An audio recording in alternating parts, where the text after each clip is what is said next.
because they have heard that she has spoken about the incident to KSM and other media persons. So by that conduct, she has actually demonstrated that she needs the document to do damage to probably the hospital's reputation. And the lady went to the High Court and acted on Article 21F. Article 21 basically is your right, 21F talk about your right information.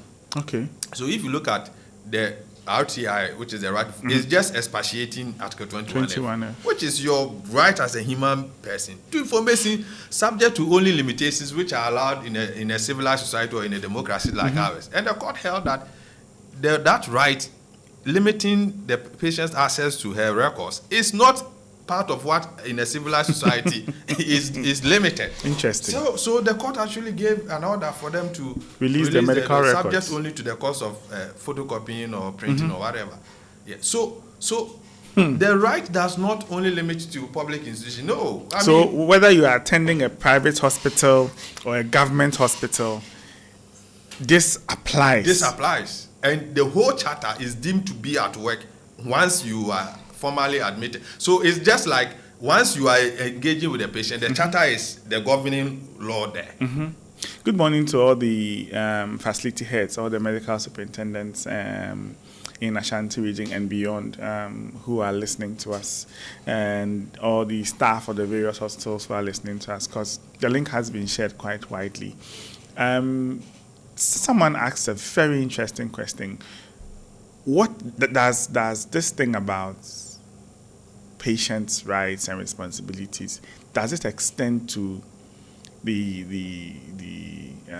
herbal hospitals? Because now they are christened Herbal Center or Herbal Hospital.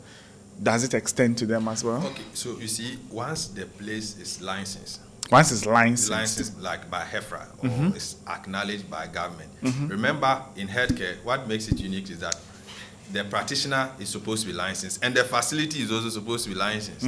Yes.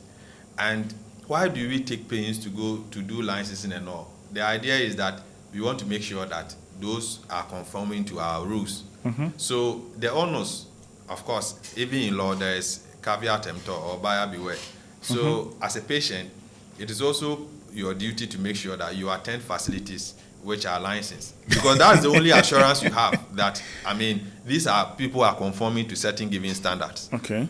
I mean, the whole essence of licensing an entity is just to be sure that, you know, a government has checked, or an agency or government has checked what goes on there, and they think that they are deserving of recognition or that they have passed the minimum. So that's how come they will give a license that maybe this place is licensed by HEFRA and all that. So I think that as part of our education, let our listeners take note that when you go to receive healthcare, whether traditional, herbal, you need to at least also check for the minimum. Just as when you are taking a public transport, you have to check lorry ties and these things to be sure that what you are sitting in. To be sure that, you know, these are basic things that we can't leave you to. I mean, you also. This is the only life you have, so you have to take steps to protect it. You know, you can't just go and just, I mean, commit yourself into the hands of anyone just because he's making some, wild claims that he can just, I mean, give treatment. No, you also have to do your basic checks. And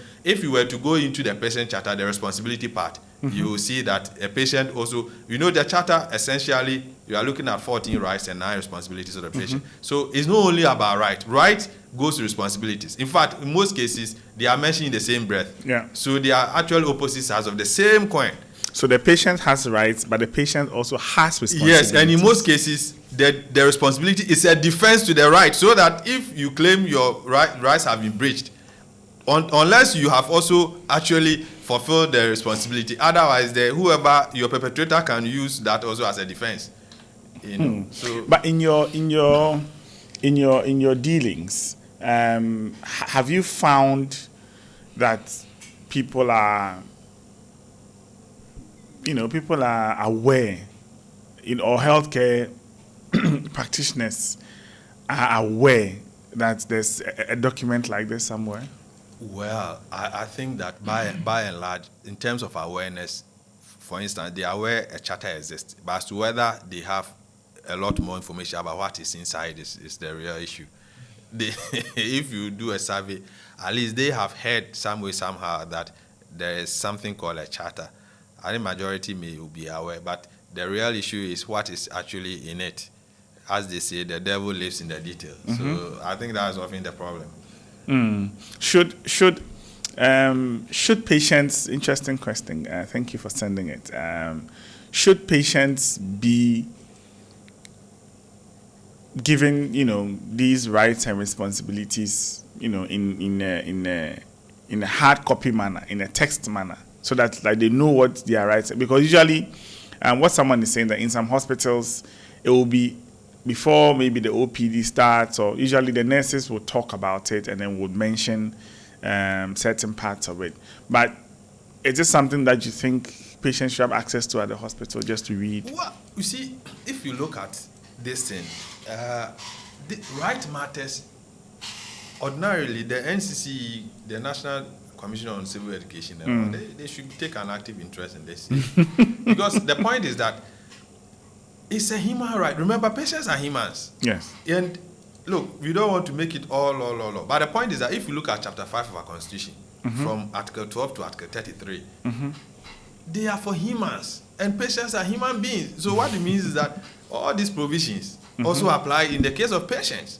So, for instance, if you look at Article 18, which talks about privacy, your right to privacy. I mean, a patient also has a right to privacy. And if you come to the charter, it's even highlighted there. If you come to Article 17, right against discrimination, it's also real good in the charter. Article 15, dignity, the human dignity is inviolable. So, more or less, the charter has crystallized some of this in the Constitution. And remember, the Constitution is the supreme law of the land. So if a Constitution confers a right on you, anybody who stumbles on that right, you can easily go to the High Court to enforce it. So let me read out for those who are not initiated and don't know much about the patient's rights. Let me just read it out to you. So the patient has the right to quality basic health care irrespective of his or her geographical location. Yeah, that's right, number one. Lawyer, but this one, it's for the government to do. As a country, we don't have it.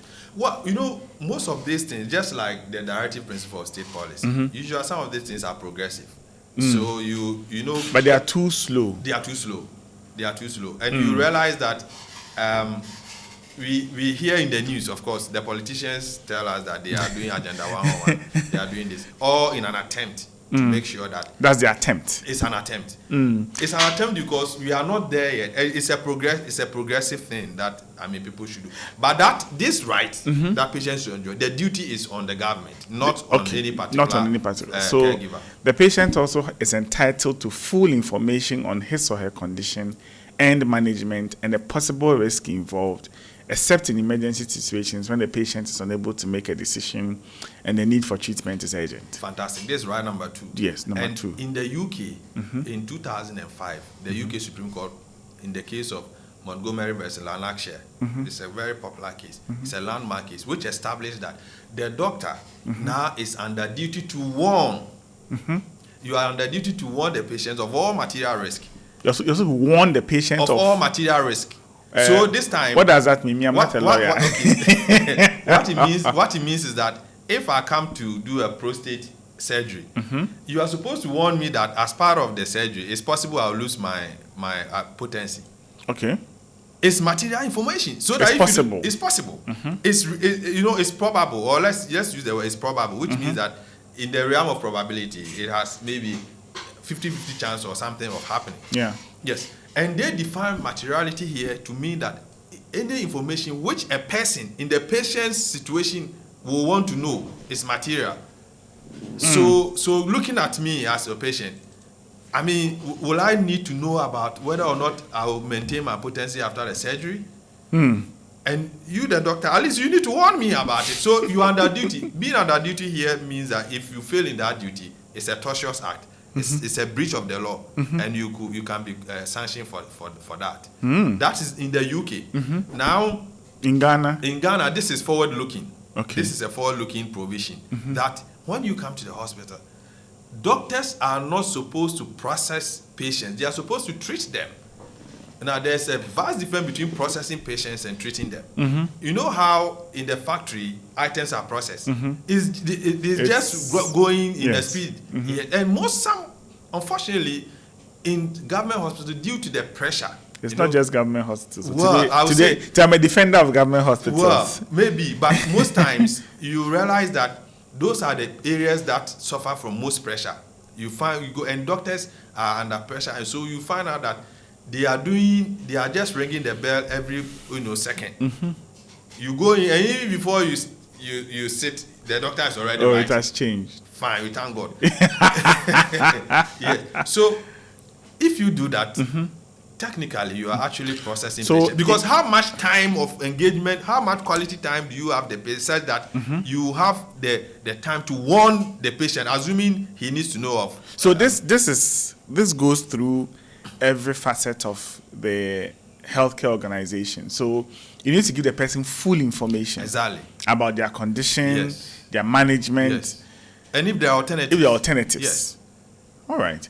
And then the third right is that the patient is entitled to know of alternatives, which you just mentioned. Yes. So this is quite vague. That can actually include even herbal. So you need to give the patient that information that maybe for this particular diagnosis, probably you could do surgery or you could take medication. So like you explained, maybe if you do surgery, maybe there's 70% chance of you doing this. However, certain herbal treatments are known to give up the same impact, but without the risk of X. So you explain. No, make the cars available and let the patient make a choice. That is what you are saying. The patient is not a passive recipient of healthcare. He is a human person with right and dignity. So give the person the options that are available. Don't say that in time past, he said the patient is too daft. He can't understand. Look, some patients are also doctors. Some patients are specialists in their own right, just that they are patients. At that time. Yes, so imagine, Dr. Jima, you going to do scan, and the scan person is thinking that you just come because you came for scan. You don't know anything. You don't know anything. Just imagine.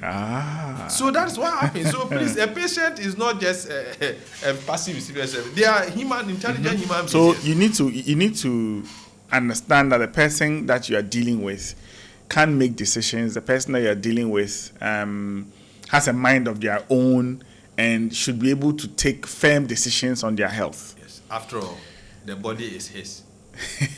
His body belongs to him. So what are we talking about? But so what if the decision that the patient is taking, in your estimation as a healthcare practitioner, you think that the decision is going to harm the patient? Okay, all right. So that leads us to what we often term as paternalistic conduct, paternalism, where the doctor assumes the posture of a parent and then puts the patient in the position of a child. So I have to direct my child because for fear that he will make a mistake and all that. No, that conduct is now gone, because remember, in law, if an adult of sound mind makes a decision, it's deemed to be final. It doesn't matter that it looks stupid, quote unquote, in your estimation. Yes. So for instance, so you are saying that the person has come. I say, okay, you have kidney disease, we need to start dialysis. The guy says, no, I've heard that I can drink urine and it will get better.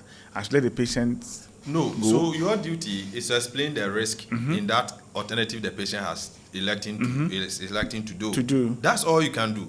Remember that the patient came on his own, and irrespective. Now we see that a lot in cancer treatment and management. Because cancer, most of the therapeutic routes are still exploratory. They are not confirmed. So probably this one has 70% chance, this one has 80, 90. Now, you can explain all to a patient and say, thank you, I will go and die in peace. That is still his option, provided he is of sound mind and he's not a child. That is his option. The law allows him to take that decision. So the caveat is provided he's of sound mind. Provided he's of sound mind and of the age of consent, which in Ghana is 18. Okay, so let's explain. So what does age of consent mean for those of us who are not lawyers? Okay, so when you talk about consent in medical law or consent as it applies in Ghana, you say section 97. If you look at section 97 of the Public Health, the Mental Health Act 2012, Act 850, it defines what consent, informed consent means. And in doing that, 3 things are important. Number one, you should be of the age. You should have capacity. The patient should have capacity. And capacity, we are looking at 2 things here. Are you of the right age? In UK, the age of consent for purpose of medical treatment is 16 years. 16, yeah. In Ghana, it's 18 by virtue of Article 28(5). Because Article 28(5) stipulates, Article 28 is the right of the child in the Constitution. Now, 28(5) tells us that the age is, a child in this definition means a person who is 18 years. Okay. Now, if you look at Section 1 also of Children's Act 1998, if you look at Section 1, it also talks about, defines the age for consent as 18. 18. Yes. So in Ghana, by operation of the Constitution, which is re-echoed by Section 1 of the Children's Act, the age to be able to consent to treatment is 18 years. So no person under the age of 18, so let's say the person is in senior high school, maybe SS1 or SS2, 17, 16, cannot consent to treatment in the hospital? No, the person has to do that through a guardian ad litem or the parent. The parent, yes. Okay. And in UK, because they have what is often termed the Gaelic competence, Gaelic competent child, Yes. which is that the law makes provision for children under 16 who are intelligent and who are capable of understanding the what goes into the treatment, the treatment. They are giving that option. Room to make so if their the own doctor decision. in his learned estimation or in his own estimate thinks that this child, even though he is 15 years, he is very intelligent and capable of understanding the nature of treatment, the law grants them. But we don't have such application in Ghana by operation of Article 28(5), as I already said, that here it is by constitution and by statute that 18 is the age of consent. Okay. Yeah. Then the fourth right. Okay, so if you're just tuning in, this is 107.9 Orange FM, and thanks to all the healthcare workers, nurses, pharmacists, doctors, your own lab personnel who are listening, and people are excited that we're taking on this approach to let patients know and also health workers know.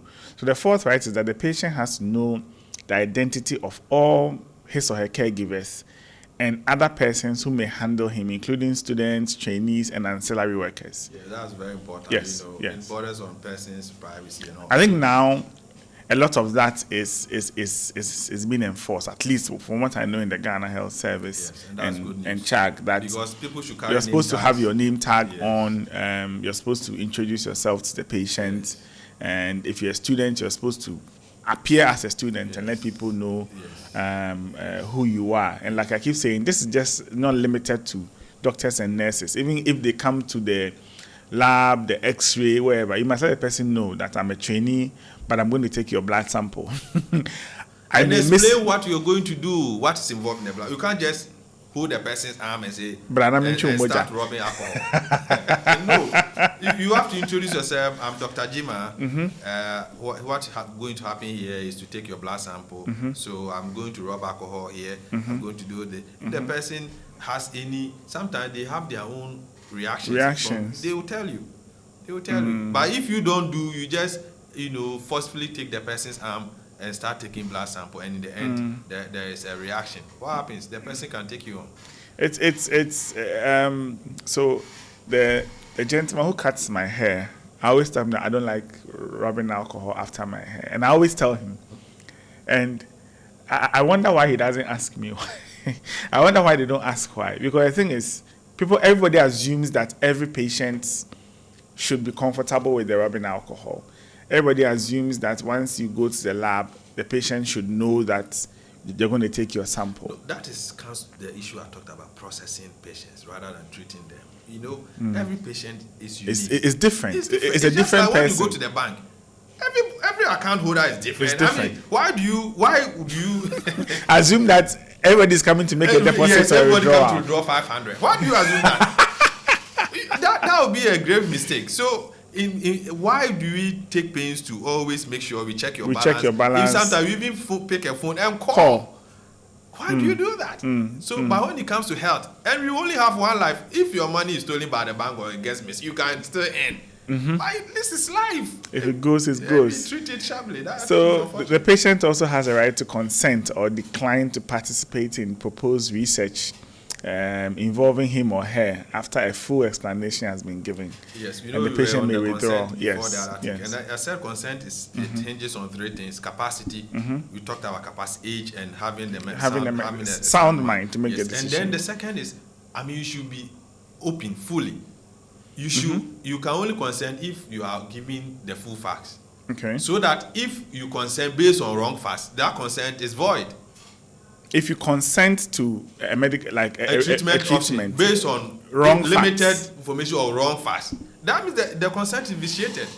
In law, when there's something vitiated, what it means is that it's tainted. It's not sound. For which reason? It's so null and void. Maybe the person wants to engage in a research and he didn't tell you. Does not give you the full facts. Yes, he just tells you that we will need more blood samples for this for your liver function test. Meanwhile, the person is going to use portion of your blood for research. That aspect, this consent I gave you is void. Because I didn't tell you that. Exactly. Besides taking your sample, if I had known the full facts, will I still have consented? That's the question you need to ask yourself. But just I think was it just yesterday, someone was telling me, there was a policy rollout about 95, like literally testing people for retroviral infection in our hospitals, and it was more or less like a caveat. So test 95 of your patients. So someone was telling me that he went to a particular hospital, and his blood sample was taken for malaria, but when they brought the results to him, they had also gone ahead and done an HIV test. Thankfully, he said it was negative, but he literally lost his mind there in the hospital. Yes. That you should have told me that you are going to do this as well. So you saw that it's a clear breach of the right of the patient. Wow. It's a clear breach. The person could have taken the hospital on. And you can take the hospital on? Of course. But it's a clear breach. You yourself were you not alarmed when you saw it? Look. Interesting. The decision, the express decision of an adult who is of sound mind is final in law. That's what autonomy means. The right to self-determination. Nobody can compel you. But that's why the Constitution grants all these things. Yes. So you are there, somebody's conducting HIV on your blood without your knowledge. Without telling you. So it's just like you having money in the bank and somebody is using it. So even if there's a program that is running in the hospital. Look, the program has the right to run. And I also have the right to be part or not to be part. So I can decide that if you're taking my blood. The program didn't mention my name, that I'm the one whose blood is supposed to be used. The program is running for its own purpose. The program is a very important thing. If you explain to me and I accept, then I'm part. If you explain to me and I decline, that is my right. And that goes to the next right. So if you decline to take part in any of these projects, you are still entitled to the most effective care in the facility. The framers of the law were forward thinking in adding most effective, because they know that humans as we are, there's that likelihood for you to be looked as troublesome, or if you won't take part, then and it looks funny, but in the case of Darkon versus Kolebu Hospital, it really happened, where Darkon, a 14-year-old aspiring footballer, Frank Darkon, went to the Kolebu Teaching Hospital to actually mend his knee, one of his knee, which had suffered injury. And the hospital, this is public. So usually when I cite the case, listeners should not think that. These are reported cases which are public. Yes.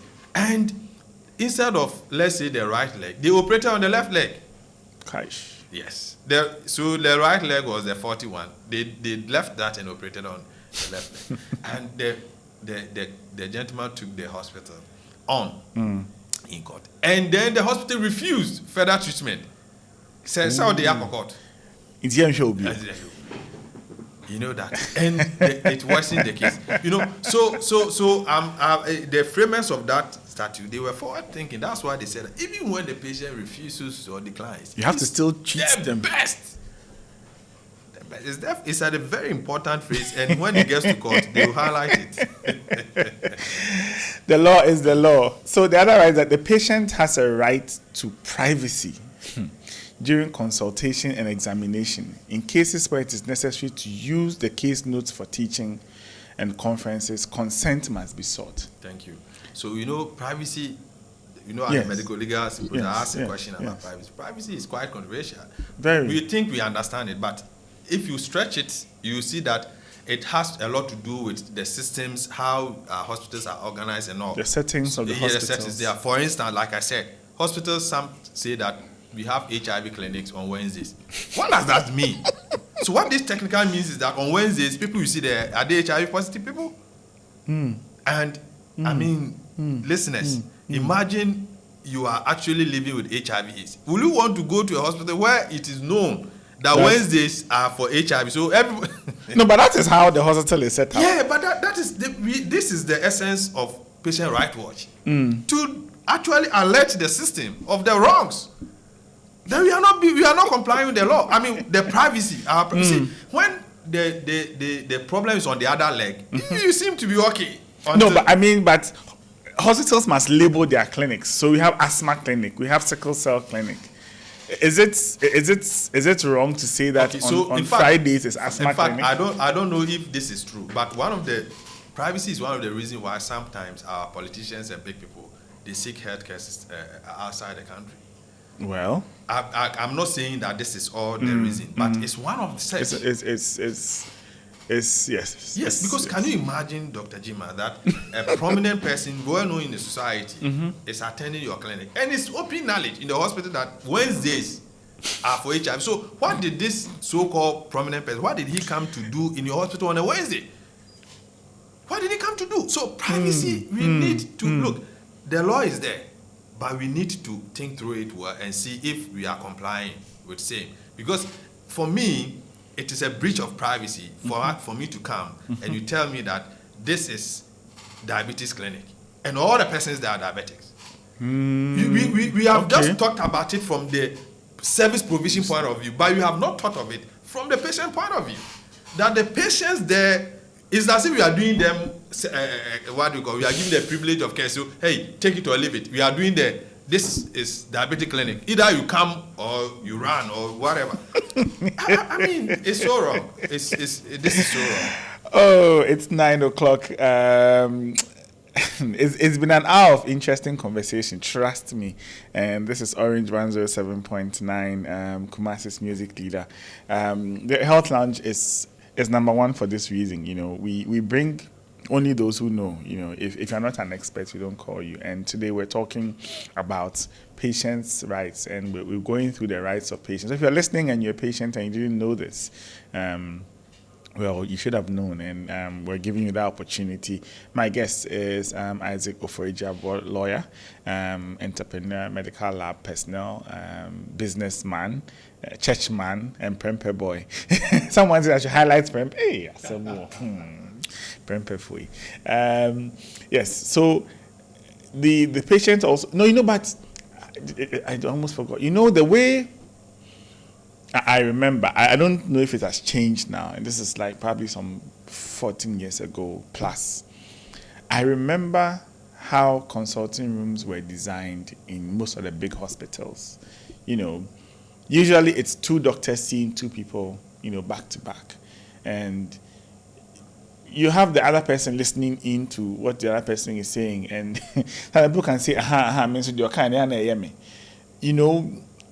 but I think for us then, it was a system of improving efficiency to make sure that people come in 2-2, so we can see people quickly. And instead of, because if you do 1-1, the clinic is going to run for a long time. Look, Doc, the law is the law.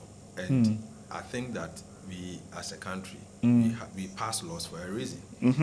I don't think we pass laws for the fun of it. And sometimes, most of these laws we pass is to bring us in conformity with what happens in the Committee of Nations. That these are the kind of standards that obtain in other countries. Yeah. We often benchmark UK, we benchmark the US and Europe and other places. This is what goes. Privacy is of utmost importance. Look, unless, how will you find it? Dr. Jima, today somebody is, now people even take a photo. So imagine people are before doing consultation and they are taking a photo. So you are there with the other person. The other person takes a picture and you are in it. And I appear in the photo. Then but he is going to post it. Have you thought about it? You see, as I'm saying that we are still at the base. So most of these rules we fashion out in our hospitals are looking at it from the service provision point of view. They have not thought of it from the patient point of view. Side. But these laws are meant to advance or protect the rights of the patient. So that's why we are discussing for now. So if patients were enforcing their rights, it will have far-reaching consequences for the kind of arrangement we make in our hospitals. Yes. Because if the courts were to pronounce on it, like we are discussing, that this XYZ is unlawful, immediately it has to change, because that's what the court has pronounced. You see, the law is there, but because nobody has enforced it yet, we take it for granted. Because you cannot say that you are pairing patients. Do we pair people to bath? Why have you not thought that? Bathrooms be congested, but everybody goes there, and that's one thing that moves out. It moves out. Yes, that's the essence of privacy. Well, unless you stop at Linda door to pee. And even so, even now they made some mini cubicles. Some small cubicles. Yes, to make sure your privacy is actually.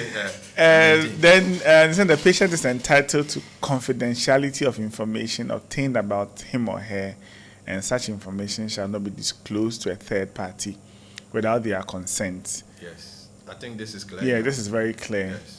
And then the patient is also entitled to all relevant information regarding policies and regulations of the health facility that they attend. Yes, so for instance, if I'm living with HIV or tuberculosis or those things, you need to tell me beforehand, okay, so once you receive tuberculosis, we do Wednesdays, you come. You come for TB clinic. Then I'll go and think through and say that, no, I don't think I want to receive treatment with many people like that. Then I take that decision whether still to be part or not to be part. But and you know, Dr. Jima, the funny bit is that because of the way we treat this thing, you go to Sunyani, and those who receive HIV treatment, they are from Kumasi. And then those receiving treatment in Kumasi are from other distant places, because they are trying to more or less safeguard their privacy. Because the system has failed them, so they are trying to make up for it by going somewhere else. You see. A very senior nurse, good morning to you. She says that she wants to remain anonymous. She's saying that a lot of the time, she is of the perspective that the more you tell patients their rights, the more they become stubborn. Well, you know, during the medical legal symposium, we had a presentation. Yes. And the conflict is not bad. You know, conflict has a way of water will find its own level. That there is peace after all. There's always peace after all. So for me, it's not so.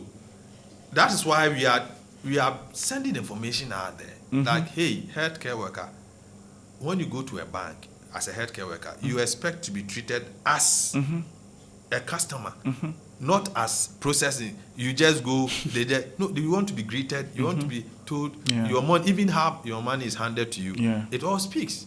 Why don't we extend the same? It doesn't matter the number of persons in the bank. We all wanted to have customization of service of a sort. Yes, that's what we are asking for.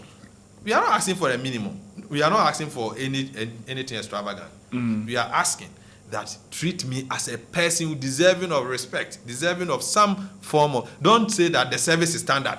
Just be passing through. Come on. No, but she also has a point, because sometimes. No, you come to the patient responsibilities, and they must be responsible. We are not here promoting patients to go and look down or be problematic. No. If you are problematic, that is another side of the story. That's not what we are promoting here at all. So the other patient rights is that procedures for complaints, disputes, and conflicts shall be explained to patients or their accredited representatives. Okay, so you know what? Complaints are feedback to management of a hospital. Yeah. But ask yourself, Dr. Jima, you are into management. Do we have complaint system? The answer is no. Do you have a WhatsApp system which is boldly displayed? You can send feedback. Is there a number?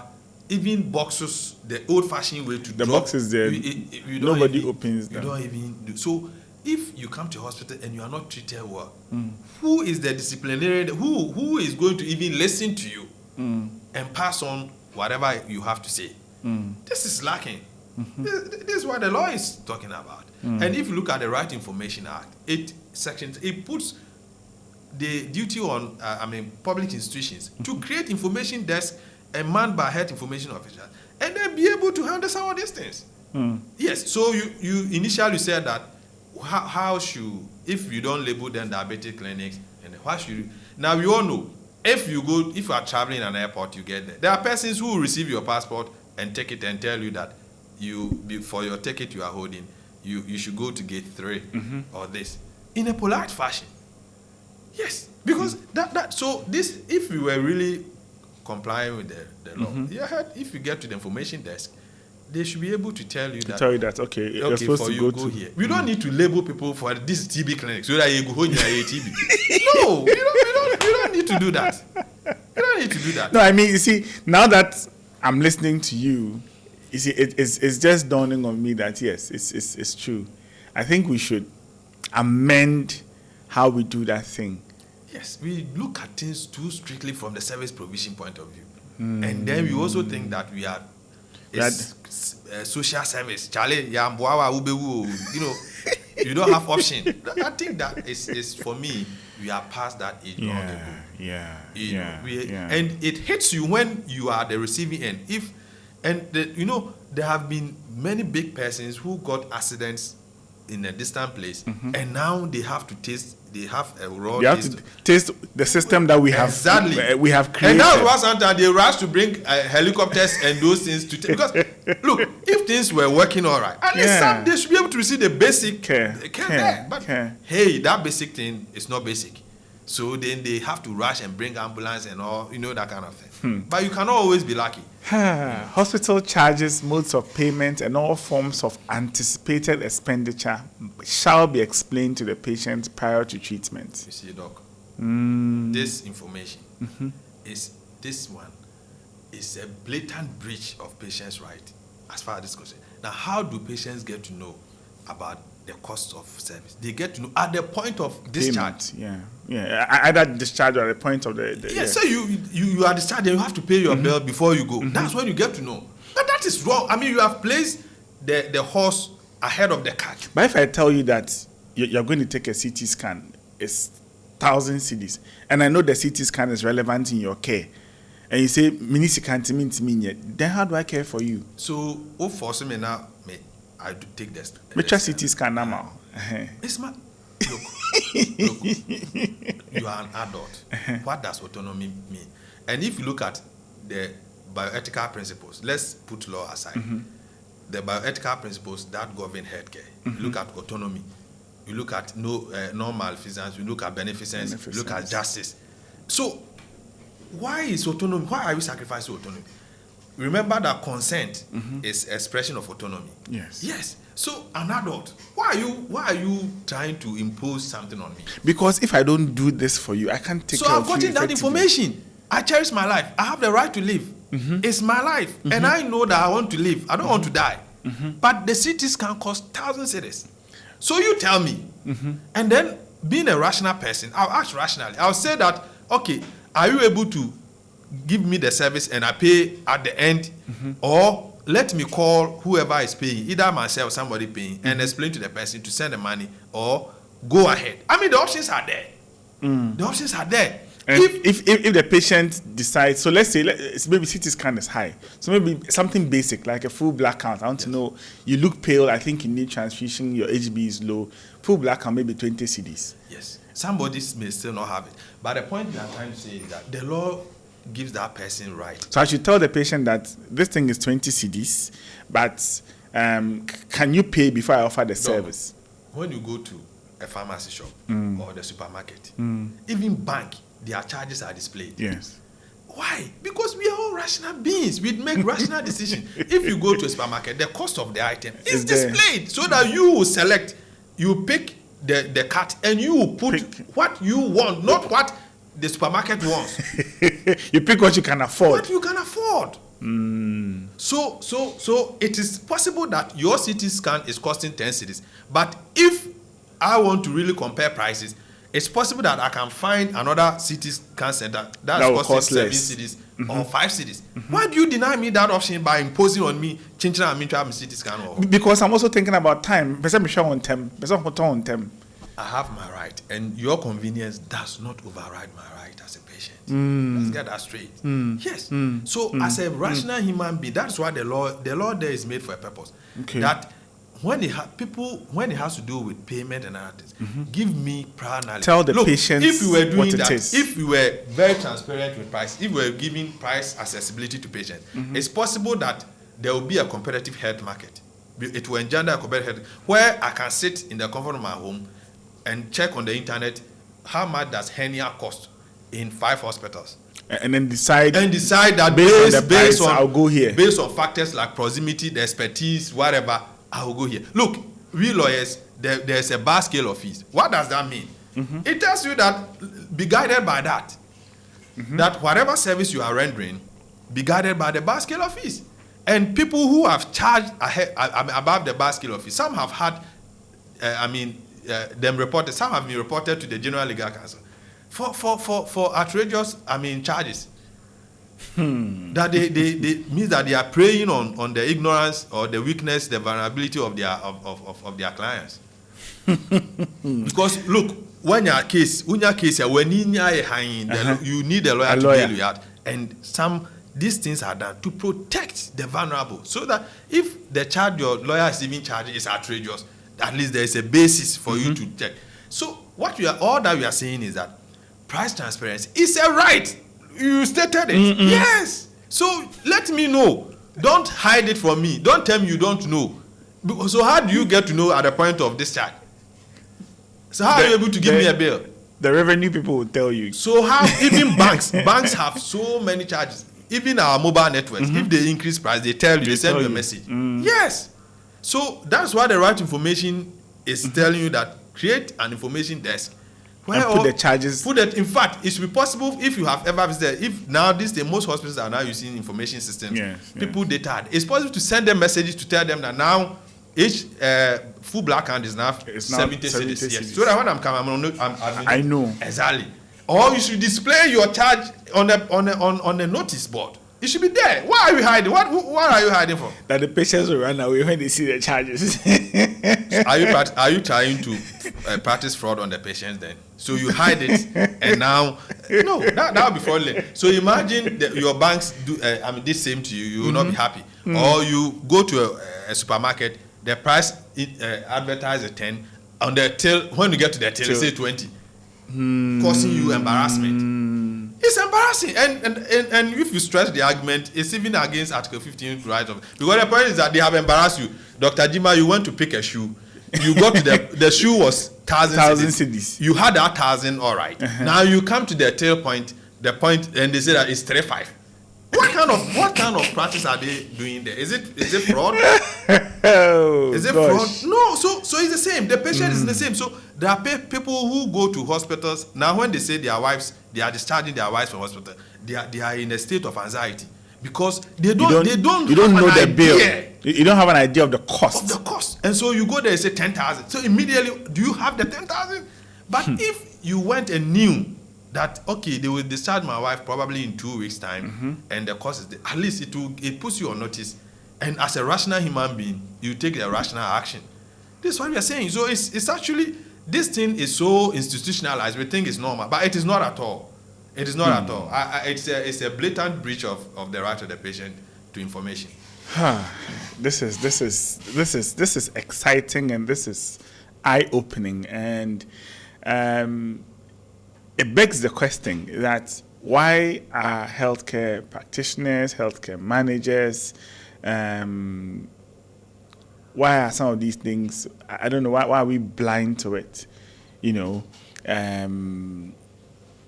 Well, there's an anonymous question about this whole thing about, let's say like the TB clinic, for instance, saying that aside the service provision bit, there's also a public health concern bit. If you have, let's say, TB clients, we're not picking on TB clients coming in the hospital at any time, the risk of transmission to other clients and other staff also becomes high. Hence the need for these sort of specialized, secluded clinics. Yes, Doc, I have not said it's a bad concept. Yes, I understand. Yes. What I'm saying is that Don't label it as such because of privacy issue. So if we were compliant with the right information, all TB patients will first report at the information desk and they will be actually ushered to where they are supposed to be. So for persons who are not supposed to know, they will not know that persons gathered here are TB patients because they are not supposed to know. So remember that for me, the health personnel, I cannot be accused of, see, if I'm a nurse there and I know, it's my job. I am sworn to keep privacy. If I breach it, I can be actually taken out, or I can be identified and taken on. But a mere passerby, somebody who is in the hospital accompanying another person, should not know that person sitting here are HIV patients because it's labeled as such. So the health information desk should be able to access your card and see that, okay, you are coming for, let's say, TB clinic, and therefore use consulting room 4 or use the second door. Because if you go and they are there, there's no label. There's no label. Only the patient himself and the doctor knows what the person came to do. That's really true. Yes, that's what we are saying. We are not kicking against the wisdom in the that's not what we are doing. That's really true. You know, like there are lots of lessons that we don't learn simply because we don't look for comparative systems. So like you said, you see, when you go to the airport, you have first class, you have business class, you have economy. But we are all sitting. Yes. So once you are... It's only when you are departing and you get to the gate and then they look at your ticket and they say left or right. And then you know exactly who you are. And they do it respectfully. Yes. So that economy will not feel that he's less of a person because and then the first class will not feel superior because they do it because it's professional. That is what your ticket actually says we should treat you. So go here, you go. Here you go. It segregates them nicely, whilst preserving their dignity. But you can't just tell the world that I'm receiving TB treatment. I mean, how? Why? Like you go to the hospital and they say, all the economy people sit here. And the way they will do it, they will tell you that next time, try and move up. Try and move up small. Oh gosh, this is 107.9 Orange FM and you're listening to the Health Lounge. And today my lawyer is lawyer ISAAC OFORI. He is the president and founder of Patients' Rights Watch, a patient's advocacy, a patient's policy advocate, and you know, they're also educating. And I like the fact that majority of the messages that we are getting are about people now all of a sudden sort of having the presence of mind to think about things differently, especially when it comes to how we manage patients. So just one or two before we go. So the patient is entitled to personal safety and reasonable security of property within the confines of the institution. Yes. So once I come and I park my car, I take my things. Don't just say that all that you are there to do is to provide clinical care, and therefore my car and my property is none of your business. So don't just put a disclaimer. A big notice there that me already I'm vulnerable by virtue of my sickness. So you can't just say that if after I get to I come down, somebody has smashed my windscreen. Say, oh, yeah, how do you don't do this. Yeah, insure cars. You know that kind of. Okay. The law will actually hold you to a reasonable man's conduct. That what you did, does it really accord? And then, of course, the law will come into play. Then the patient has the right to a second medical opinion if he or if he so desires. Yes. And that one, by opting for a second opinion, is not the same as saying that he is like I'm declining treatment. No. Okay. It's a right, and we all do it. Look, as soon as somebody, even what the reason behind procurement law is to make sure you compare prices. Yes. It's something we do, but I don't know why some people are so emotional about this that they think that their thing goes and they alone must necessarily offer this. No. Look, sometimes medicine is not exact science and you can't box it. Sometimes some people have certain things about them, for which reason you can't actually nail it, but whatever it is, it helps their patients to get better. Yeah. Even though they will end up prescribing the same thing that somebody else, prescribe. yeah. These things nobody can explain. So if a patient saying that, thank you doc, but I want to go and it's not, you don't think that a person has rejected you. So it's something that you must understand. Exactly. That okay, you've seen the patient, you've made your diagnosis, but you must tell the patient that, or after telling the patient has a right to say, you know what, I've heard you, but I want to seek a second opinion on this. In law, going on appeal is actually seeking that you think you respectfully oppose or you object to what decision the judge. So you want to go for appeal and listen to another person. You have another appeal opportunity again. And the judge should not be offended that you are going for. No, it's your right. So if you're a healthcare personnel, don't be offended Exactly. Even in law, it's like that. Everybody is part of autonomy. The individual autonomy, let's understand it, that is at the heart of liberty.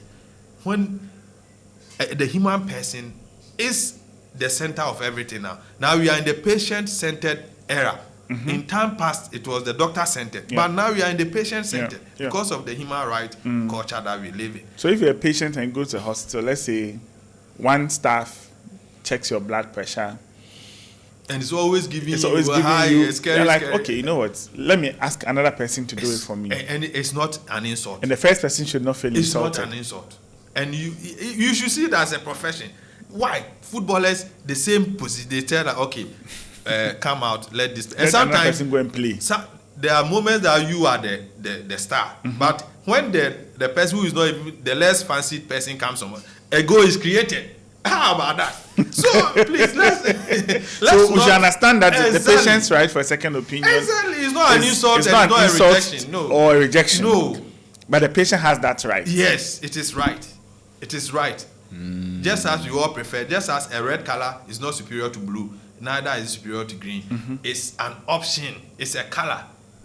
It's a color. So if you don't feel offended that somebody chose red and didn't choose blue.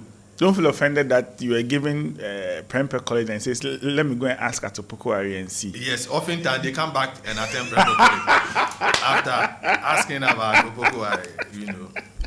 This fight, I don't want to be part of this fight. This one, they are begging. Now, after we've talked about the patients and their rights, as a patient, you also have responsibilities. Yes. Usually we push rights. We don't talk about responsibilities. Yes, and the reason is clear. You know, in the patient-physician relationship, the weaker party is the patient. So he needs more support. and that's why the narrative is always, you know, the rights. The right. And admittedly, let's admit also that the right has suffered for a long time. Yeah. I mean, people don't talk about the responsibility of patients. So as a patient, you also have to understand that you are responsible for your own health and you should cooperate fully with healthcare providers. So the first patient responsibility is to provide full and accurate medical history for diagnosis, treatment, counseling, and rehabilitation. Fantastic. So you must be above all. You need to be open. If you've gone to another hospital, they've given you another treatment, say it. Yes. For instance, let me use a big fasting blood sugar. It's supposed to be done after fasting for at least some number of hours. So if you have eaten, tell us so that we do random blood sugar enough. So what if you lie to us? So in the end, we will be taking random and comparing with the reference range for fasting. So just tell them, what kind of medication would the doctor be prescribing?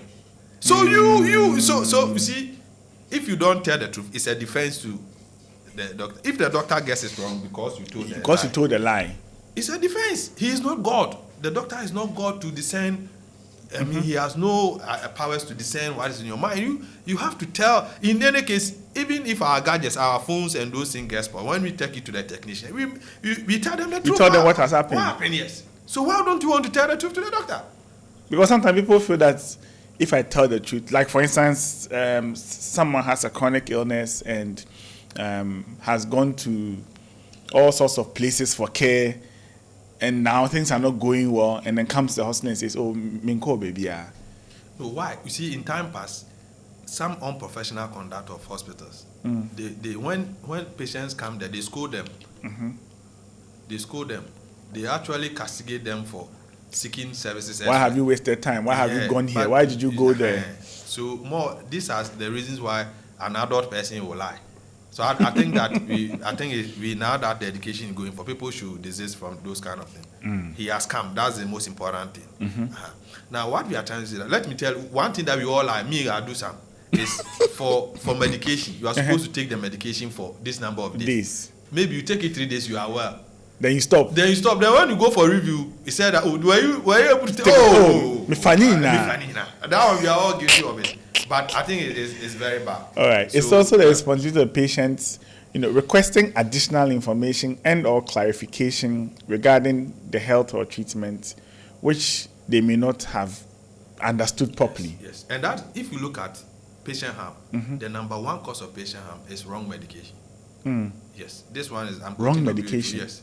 Wow. If you look at the list of wrong medication is by far, because and some of these things sometimes even how they are explaining to you, you don't even understand. So you go and take the wrong dose. And some medicines, some people cannot read and write, so they use color and it messes up. So as a patient, it's also your responsibility. They've to explained seek the clarification. thing. Make sure you really understand. I don't understand. Say it again. Exactly. Okay. And it kills a lot of people that are avoidable deaths from this. Yeah. It's also the patient's responsibility to comply with prescribed treatment, reporting adverse effects, and adhering to follow-up requests. You see, this one, we don't even need to pass commentary on it. If you've gone to a hospital, you've taken the medication, your case is getting worse, but your next review date is 1 month away. Why do you wait for 1 month? Come to the hospital and report to the doctor that, please, I'm supposed to take this medicine for 2 weeks. I've taken it 3 days. But the symptoms are getting worse, or I'm feeling this. The doctor will listen to you and probably change it, or tell you that, well, it's to be expected, so continue. But you don't sit at home and say that they told me to come 1 month later. So what if 1 month time you are no more? What happens? So I heard an interesting case recently where a patient was booked for surgery, and then a week before the time started feeling unwell and decided that I'll wait till the time that I've been booked. And then she went to the hospital. It was a cesarean section. She went to the hospital for the time that she had been booked, and then did not get the baby and was making a lot, was making a lot. So, someone told me, I was like, no.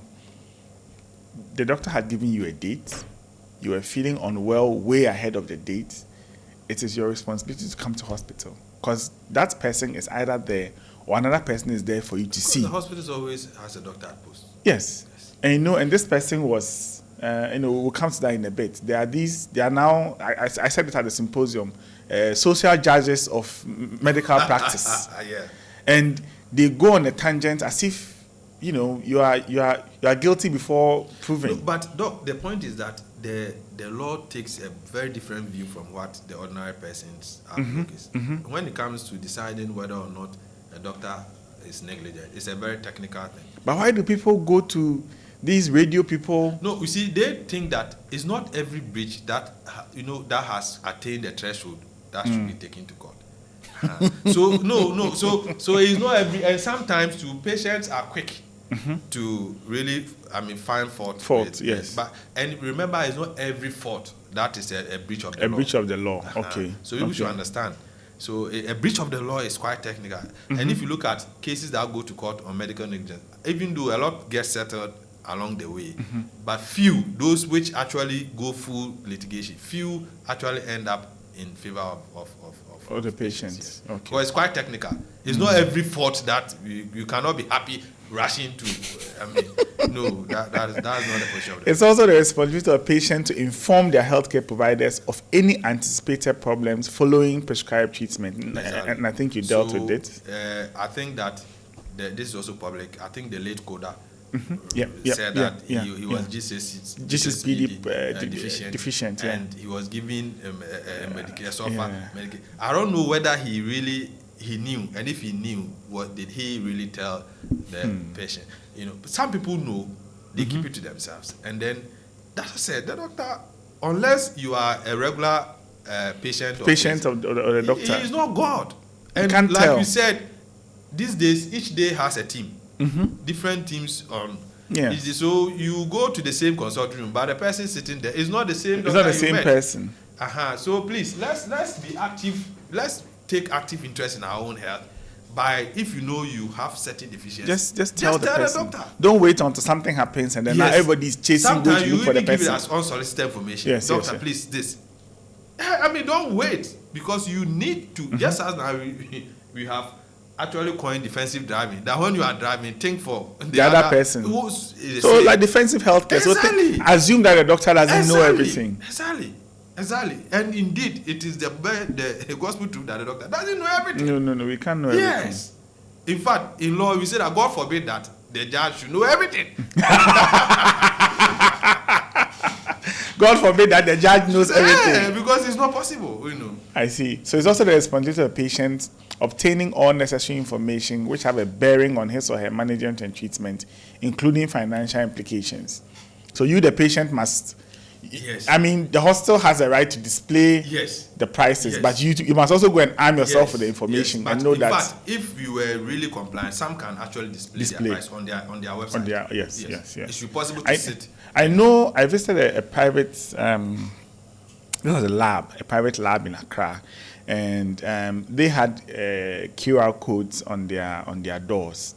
So you scan and then you key in your reference code on your lab invoice, and it tells you the price before you enter the lab for the test. Yes. So you know that, okay, I'm doing 4 labs and it's about 800 cedis. Do I have it on me, and do I have money on my Momo to pay? You realize that when it comes to diagnostics, because it's more like cash and carry, for service providers, they are compliant for their own selfish reasons.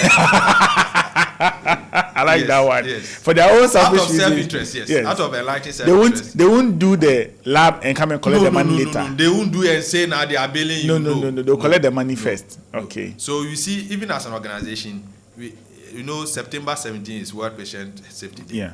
Yes, we have a project which we are going on, which is delayed hospital detention for delayed or non-payment bills. Yes. We want to throw the light on it. It's a blatant breach of patient right. Really? Yeah, it is. If you look at Article 14 of the Constitution. No, but you've come to the hospital. We've taken care of you.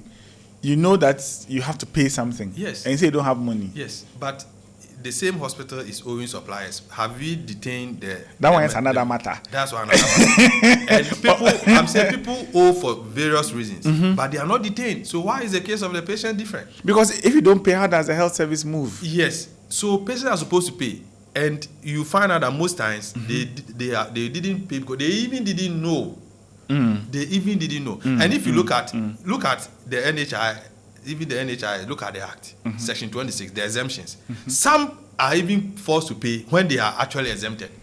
Look at the Hospital Fees Act 1975. Just look at it. Hospital Fees Act 1975 and see exemption. Yes. And some cannot pay. And if you look at the NHI, it says that the Minister of Social Welfare is giving the power to exempt people who cannot pay. Then our hospitals will collapse. No. The law is the law. I'm here to promote the law. Yes, I know. And that's not to say that.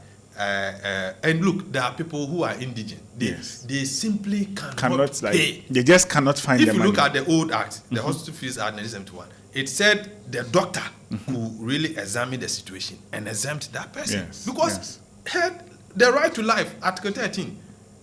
Why do you want me to die? Health is something that we all have. Yes. So the point we are trying to say is that detaining somebody. Look, before in pre-colonial times, there was a practice called panyaring. Panyaring. Do you know what that means? What was that? And as part of before the bond of 1844 was even formed, they told the coastal towns that if you want us to give you protection against your perpetual foes, which were the Ashantis, he said that you have to do away with human sacrifice and panyaring. Panyaring means that, look, you are owing me, then I'll come and pick somebody from your family to come and serve me until such a time that you return my money. You can pay my money. This is offensive to good conscience. To good reason. Yeah. And we are doing it modern day. Look, there are more civilized ways to recover your money than detaining a patient. Especially, look, if you do a survey, I don't want to preempt but if you do a survey, who are the most victims? You find pregnant women, accident victims, cancer patients. Why? Because these people tend to engage hospitals for over a long period and exhaust their financial means. Even in the case of pregnant women, we have the free maternal health policy, which is a law. Yes, but hospitals have very innovative means of still adding on, so that irrespective of the exemptions you have, the suppliers are chasing. You get so. Suppliers are chasing us. We understand and we bear with the situation. And yes, but what we are trying to say is this: that the right of the patient is inviolable, irrespective of. The point is that suppliers are chasing, but we are yet to see any supplier who has used crude means and has succeeded. You can't go and say that you have locked the hospital premises because they are owing you, because that will be unlawful. So why are we unlawfully detaining? Look at Article 40. It is only a court of law that can detain somebody, not a hospital, for reasons that you are owing. It's unlawful. All right. It's really unlawful. It's 9:40. Let me bring our listeners into the conversation. It's an exciting conversation, and I'm really thrilled that people are enjoying the education, especially the education, in that there are lots of things that we do, there are lots of things that we engage in, which have become second nature in health, simply because that is how we came to meet it. But it's imperative that we understand this very basic document and then use it in our practice. So you can call to join in the conversation on 0541 022 318, 0541 022 318. That's the call line for our show this morning, 0541 022 318. It's interesting, no? It's really, really interesting. Now, the sixth responsibility is that the patient has a responsibility of acquiring knowledge on preventive, promotive, and simple curative practices where necessary to seeking early professional help. Yes. Okay, so you the patient also need to read a bit, learn a bit about what is happening. There's a basic saying in law that the law does not help the indolent. So you owe it to yourself. You owe it to yourself to arm yourself with some information. Help themselves. Okay. And if you act on preventive health, it will not take you. You won't be sick. Let alone go to the hospital for your right to be probably. And that's the seventh responsibility, that the patient has a responsibility of maintaining safe and hygienic environment to promote your own good health. Exactly. You can't go and create fields, fall sick, come and give us. Okay. Yes. The patient has a responsibility of respecting the rights of other patients, clients, and health service providers. It happens. This is where a lot of the conflict happens. Yes, and you also realize that you go to a hospital, you are a patient like the other person. You don't have a lot of people visiting you. Somebody can, and even the bed that you are sitting on, they don't come and sit on your. Yes, sit on it. And sometimes they want to say, "Oh, push." Just say, you are just secondary. I mean, look, this is our all breaches. That, in fact, ideally, you should use screens to more or less to screen the patients, so that people will have their. Let me pick this call and then we'll get back to the conversation. Hello, good morning. Hello, good morning. During the discussion, you said a senior nurse or so sent a message that when they explain issues to or they educate patients, the patient becomes stubborn. But the person should explain how do they become stubborn? Because you can't label your clients as stubborn. So that's my question. All right, thank you very much. 0541 022 318, 0541 022 318. You know, I always tell my nurses that there's no diagnosis like stubborn client. Anyway, hello, good morning. Hello, good morning. Yeah, good morning. This is Alex. Yes, Alex, kindly go ahead. Yes. Doctor, I think today's discussion is a very good topic concerning also clients visiting the facility and not having feedback on certain medications and stuff. For instance, some of us have access to you 24/7, but we should ask ourselves how many clients also have access to doctors. Like when you visit some of the private facilities, after they take care of them, the doctor will freely give the number and say, oh, when you go and you take your medication and there is any problem, you can call and I'll show you what to do. And this is lacking. For instance, you talked about less suggestion boxes, which are things which are the facilities and are not being used. I think when these things are done, like having a WhatsApp platform whereby informations are gotten here and there, I think our hospitals will be a better place. Thank you very much. All right, thank you, Alex. And Alex is always doing the listening. Thank you for always being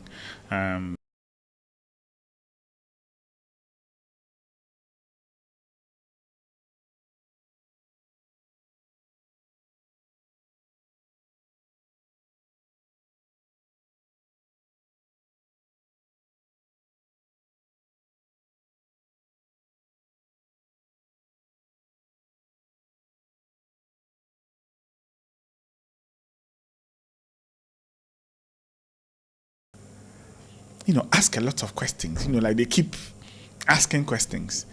Is that what we should do, or we should? I don't say keep people in the dark, an but inquisitive patient is actually an asset to a doctor. If you handle a patient who is inquisitive, hardly will you make errors. A mistake. Yes. So in the end, it saves you from a lot of possible legal, complications. Now, the age where information was expensive is long past. Now, whatever information you have is available on the internet. Yes. Yes. So what are you hiding? What are you hiding? Now, patients, even before they come to hospitals, they go and read about their case. They've read about their They've read about issues. read about it.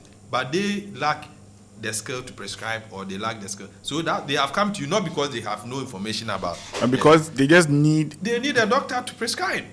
So if you make an error, they know. Some do know. And some of the patients, remember that I said that some doctors are also patients. Yes. So what are we talking about? Yes, I visited a health facility recently, and until I think one of our colleagues met me, I think all the people there assumed I was just an ordinary, patient, Yes. and It's just actually a form of mystery shopping. So you just see how you be treated, and that tells. It's just a caution to a lot of our healthcare colleagues that you really don't know who you're taking care of. So maintain the standard. It's not when you then find out, then you start. Some of these conflicts we witness in government hospitals. It doesn't happen in private hospitals. It doesn't. Why doesn't it happen? Because some private hospitals, number one, supervision is high. Two, patients are high. Some of them are high-end clients, and then you treat them as clients. So aside the health, now you are treating them as clients. The customer, right? As customers, because you want them to return. You don't want them to return, and your supervisor is watching. But that supervision is what is lacking, because in public hospitals, there's overcrowding, there's a lot of pressure, and there are no feedback systems there. But in private, the person will not mind going straight to the manager and complaining. In private, I need my money. Hello, good morning. Hello, good morning. Hello. Okay. 0541 022318 0541 022318. That's the call line. Lawyer, so let me ask you, how, in your view, how are we doing as a service, as a health service, in terms of legal matters, in terms of how we are our approach to legal matters? Let me pick. Okay, the line is gone. 0541 022318. How are we doing in terms of legal matters? Okay, Doc, it's actually a mixed bag. A lot of health workers are trying under very, let's say, testing circumstances. But the other side is that some also have actually developed impunity, and they are steeped in the old ways of doing things that it's a privilege that you have even gotten here and are receiving treatment. Okay, let me pick this call and we continue. Hello, good morning. Good morning, how are you? Yes, doing well. Okay, great. Engineer Nana. Yes, sir. Kindly go ahead. Okay. Yes. I want to find out, is the health service, is it a calling? Is it something whereby you should serve or we the clients or we the patients should serve you people? That's the number one question. Just this week, I encountered a problem. Okay, a family member was being admitted to one of our hospitals. It's very famous. I just want to mention the name.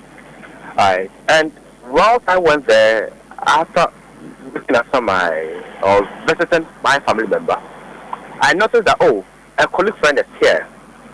So I went to the counter, the nurses around, and I was like, hello, how are you? They also responded, they are fine. And can you imagine that after talking to them, I asked, please, is Mercy around? And they're like, oh, yeah, but she has actually closed. I said, okay, fine. Do you know that less than 30 minutes, this colleague of mine called me, being very, very, very pissed and very, very annoyed. Why didn't I use the word Dr. Mercy, but rather use her name, Mercy?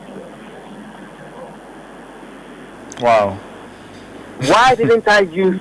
So I had to drive back again, go to the hospital, and ask them. Now, all those people there, now someone just did something very stupid. Something very stupid. But they are lucky enough, they had to talk to me. If not, I would have gone to the management, and that Mercy lady would be penalized. So someone addresses you, when you are going to... When you take your Ghana card, is there a doctor written on it? Like, what from all these proudness? What from all these things? The reason why I asked of you, because, why? I'm here. So if you are around, I would have passed by your office. Please help you get to me. I understand you. You. But even our own doctors, these are the people that are doing all these things. That's why the nurses are even going to those chances. Because the nurse can even insult you, and you just look at, whoa. That's why most people, when they are all not feeling well or not feeling fine, instead of them to visit the medical practitioners or the health sectors, they'll be like, no, go to the pharmacy and just get me something. Because they are trying to diagnose themselves. The last time I saw a Jibido, why don't you take it to the hospital? They'll be there. Because of Casasibia. So just ask yourself, is this a service? Or are we the ones serving you?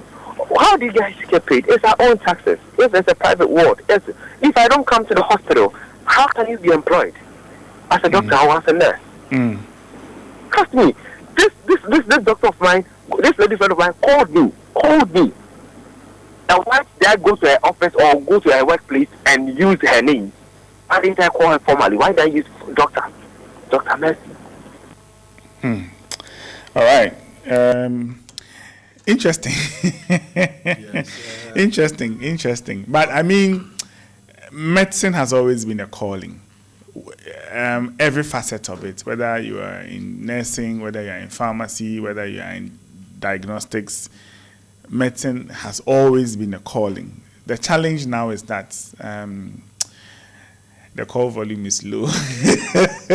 But medicine is a calling. It's not a vocation of pride. It's not a vocation of thinking that you're better than someone else. So medicine is a calling, and maybe sometimes feedback is very important. I think your friend may have heard your feedback and will adjust. For someone like me, whether you call me Dr. Jima or you call me by my first name or my last name, it doesn't change anything. That's a personal view. I know people who are very strong-willed about titles, which is another matter in the Ghana Health Service now, that everybody wants a title in front of their name. But if I see lawyer and I call him Isaac, if you charge me, he will charge me. It's the same person. It's the same person. So, let's go easy on ourselves and not worry ourselves too much. But I think, Dr. Jima, the audience needs to be aware that nurses are not necessarily, they don't necessarily report to doctors. They are also a professional kid on their own. Yeah. And in a hospital, there are 3 levels that you can report to. If you go to a hospital and you're not treated well, you report to the facility management itself. So don't just say that a doctor is passing by, you are reporting the nurse. No. You have to be sure that the doctor has management